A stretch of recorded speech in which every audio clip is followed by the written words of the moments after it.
Good afternoon and welcome to Talkin Trim. I'm Jonathan Skinner and today we're looking at a set of original Jaguar Mark II front seats. So yeah, these are original. They've been sent to us by clients to get them retrimmed. I just wanted to show you the basics of bits and bobs on the Jaguars, as they did differ on some of the Mark IIs, also including the 240 and 340 models. These are often early Jaguar Mark II. The reason we can see this is one of the main changes that happened in the production era was a number of pleats. The pleats being these elements here on the cushions and the backrests.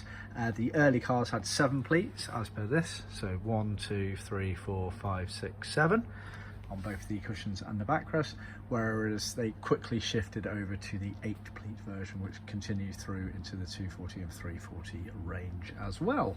There's a couple of other things worth pointing out. These are fixed seats. They did offer a reclining option, which were referred to as Reuter style options on the seats, but these are the fixed versions. That changed the moquette elements needed for the surrounds of the backrest squab. And it's also worth noting as well that this panel section here, there were 2 different versions. There was this narrow version, which was on the early seats. Then they realized that people sat in the back of the car didn't have a huge amount of foot room, so they changed this panel and made them wider. So it's worth bearing that in mind. And then finally, the other major production change was all related to the picnic tables. Now, certainly for the 240 and 340 models, where Jaguar essentially tried to create budget versions of the seats where vinyl ambler was used instead of leather, etc., it seems that the picnic tables were removed for the majority, if not all, of the 240 and 340 models. There may have been a point during the crossover period where some of the actual Jaguar Mark IIs also did not have the picnic tables, but these do. So they went up and down like that, etc. So, as you can see here, they're effective. They're red leather, red materials. Now, these seats were what we refer to as leather face, but commonly referred to as leather.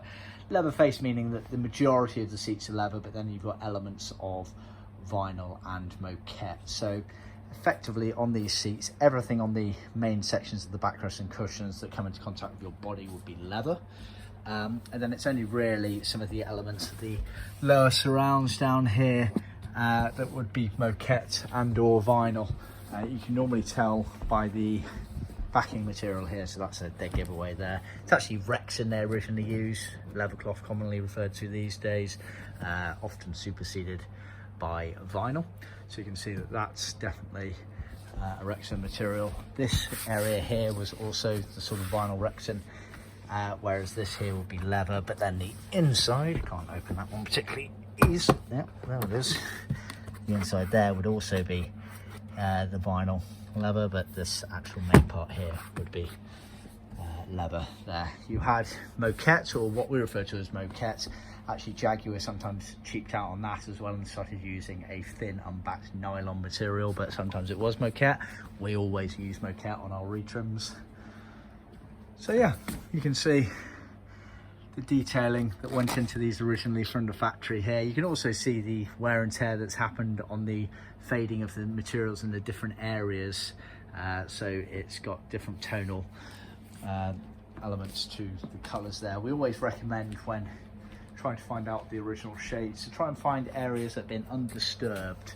So it's always good, the undersides here and round here. This will give you a much truer indication of the original colour than, say, the main areas here, which have been subject to exposure to the elements, sunlight, the bodies touching them and rubbing against them, etc. As you can see, these seats are in not great condition. Hopefully they didn't leave the factory like that, everything crooked. So we will be retrimming these using new leather seat covers and retrimming them using new foams, etc. So I'll do a video to show you the end results of those, but just wanted to detail bits and bobs related to the original seats here.